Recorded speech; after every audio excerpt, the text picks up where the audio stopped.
Hi, I'm Parneet Jaggi, and this is going to be a video on the literary terms paradox and antithesis and how we can differentiate the two with the help of examples.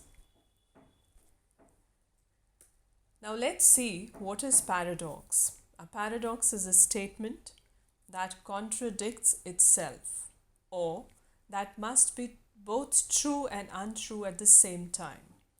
Now, paradoxes are quirks in logic that demonstrate how our thinking sometimes goes haywire even when we use perfectly logic reasoning to get there.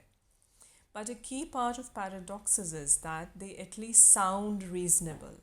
They're not obvious nonsense, and it is only upon consideration that we realize their self-defeating logic. Now, what does this mean? This means that paradox is a statement which is looking contradictory to us. It seems as if it is true also, but on the other hand, it seems no, it is not possible, it cannot be true. So, when logically we look at the statement or the situation or the writing, it looks as if it is nonsense. How can it be like this also and like this also? It can be good also and it can be not good also. But when we consider the whole statement in the light of the situation, we realize that there is a logic which it is defeating. That means, for example, the first simple example that I'm taking up is this statement is a lie. Now, this is the famous paradox, most famous of all logical paradoxes, for the simple reason because of its simplicity. These five simple words are self contradictory. If it is a statement, then it must be true. If it is a statement but it is lie, that means it is not true. And if it is not true, then it is a lie, which makes it again true because this statement has been made. So some statement which has been said, actually it is true, but it has been shown as a lie also or proved as a lie also. Let's look at it in the coming slides. Now, another example. For example, we see this sentence, nobody goes to Murphy's bar anymore, it is too crowded. Now, bar is the place which is a public place where people visit to have their drinks and their food and all that stuff, and they sit together in a group. Now, if nobody goes to a bar, then how is it crowded? So we see that if the bar is crowded, then lots of people are going. But if so many people are going, it makes no sense to say that nobody goes there. So it is possible, though, that this paradox can be escaped by suggesting that by nobody the speaker just means none of our friends. So when we look at this statement again, we see that nobody goes to the bar anymore, it's too crowded means it is crowded, but nobody that we know go to the bar.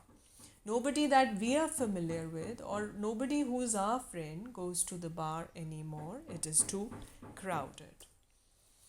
Now, coming to the literary paradox, in literary analysis, paradox can sometimes have a looser meaning, a person or situation that contains contradictions. For example, a character who is both charming but rude might be referred to as paradox. If he is rude, how can he be called charming? Even though, in the strict logical sense, there is nothing self-contradictory about a single person combining disparate or different or contrasting personality traits. Now, for example, I take an example from Shakespeare's Hamlet, where he says, I must be cruel only to be kind. Now, this is a seemingly paradoxical statement. How can you be kind if you are cruel? This is a nice literary paradox, but not a logical one.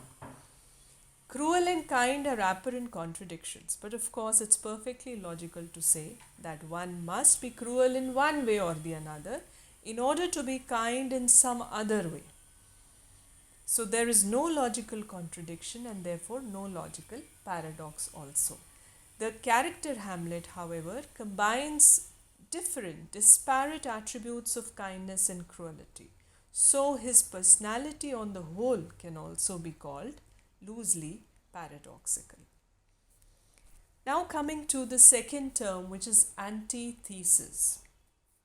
Antithesis literally means opposite, is a rhetorical device in which two opposite ideas are put together in a sentence to achieve a contrasting effect. Antithesis emphasizes the idea of contrast by parallel structures of contrasted phrases or clauses. Now, the structure of phrases and clauses are similar in order to draw the attention of listeners or readers. For example, setting foot on the moon may be a small step for a man, but a giant step for mankind. Now, these are two small usages of contrasting ideas: small step, giant step. So, what it emphasizes is that these two contrasts, small and giant, they emphasize the significance of a big event happening, a big landmark in the history of human beings. So that one small step is a kind of a giant step for the entire humanity. So this is antithesis. Let's see some more examples of antithesis. Some statements have even become part of our everyday speech and are frequently used in arguments and discussions, like, give every man thy ear, but few thy voice. Man proposes, God disposes. Love is an ideal thing, marriage a real thing. Now, just notice the use of opposite words: ideal, real, love, marriage. Now, these are two antithetical components taken from life, and they are actually interrelated with each other but still stand contrasting to each other in the same single statement. Speech is silver, silence is gold. Patience is bitter, but it has a sweet fruit. Money is the root of all evil. Poverty is the fruit of all goodness. You are easy on the eyes, but hard on the heart. Now, when we look at antithesis in literature, writers employ antithesis not only in sentences but also in characters and events. So it is extensively used in English literature. For example, in the novel A Tale of Two Cities by Charles Dickens, the opening lines of the novel provides an unforgettable example. He says, "It was the best of times, it was the worst of times. It was the age of wisdom, it was the age of foolishness. It was the epoch of belief, it was the epoch of incredulity. It was the season of light, it was the season of darkness. It was the spring of hope, it was the winter of despair. We had everything before us, we had nothing before us. We were all going direct to heaven, we were all going direct the other way." So you see, mark the different structures, the parallel structures, the opposites, the contrasting ideas that he has used so intelligently in this passage. And yet we see that he is able to clarify what he is trying to say. So these contrasting ideas actually point towards the chaos, the conflict that was existing in his times. That they were the best times also, but the worst times also. There was wisdom also, there was foolishness also, belief also, disbelief also. So we see that this way the language structures serve the purpose of conveying the idea of conflicts and chaos to us through the writings. Looking at some more examples, we have a poem by John Donne, Community, in which he says, "Good we must love and must hate ill. For ill is ill and good good still. But there are things indifferent, which we may neither hate nor love, but one and then another prove, and we shall find our fancy bent." Now, two contrasting words are here, love and hate, and they are combined. And it emphasizes that we love good because it is good and we hate bad because it is bad. And it is a matter of choice whether we love or hate things which are neither good nor bad. Now, this shows the kind of perspective we carry towards the good and the bad. So this gets the antithetical elements in literature to show the different kinds of perspectives that we may have towards life. Then we have another example from the great epic Paradise Lost by Milton, in which he says, "Better to reign in hell than serve in heaven."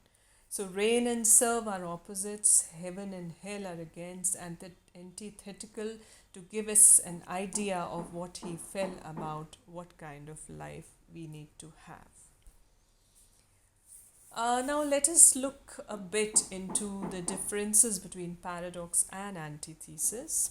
Although both may have words or phrases that seem contradictory or opposite, yet these are two different rhetorical devices. Antithesis relies mainly on contrast, emphasizing the scale, the magnitude, or importance of events. Whereas paradox is a confusing statement that usually conveys the hidden truth after some thought. Now, the simplest way to differentiate the two is that antithesis is a contrast or opposition to something else. So that means in antithesis we have two elements or we have two attributes.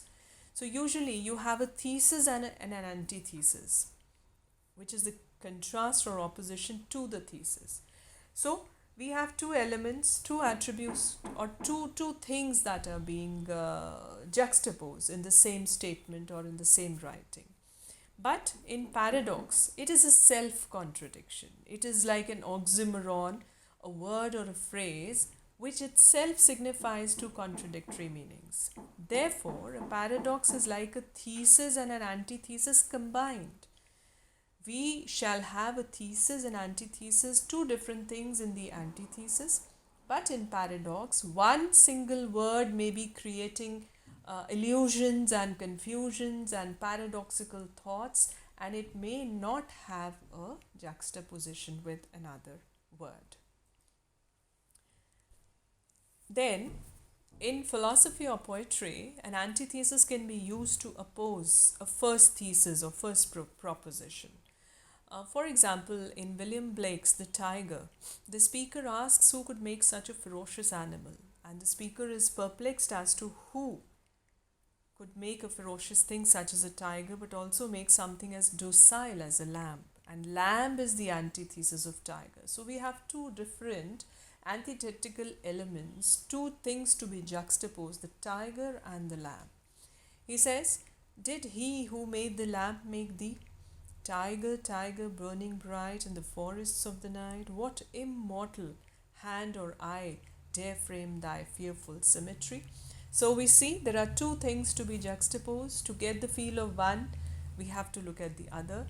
To get the feel of the tiger, we have to see the binary of the lamb. So the two carry opposite attributes to each other. So this is antithesis. Now an example from Hamlet of a paradox is when Polonius says that Hamlet is acting both mad and methodical. So mad means he's gone crazy and methodical means he's still logical. Though this be madness, yet there is method in it. So he looked mad, but he says there is also logic in this madness. Now here Polonius recognizes that this boy Hamlet, Prince Hamlet, is behaving like a madman, but somewhere inside he seems to have some rationale, reason, logic for behaving so. So to behave in the same place logically as well as like a crazy mad person is a paradox in itself.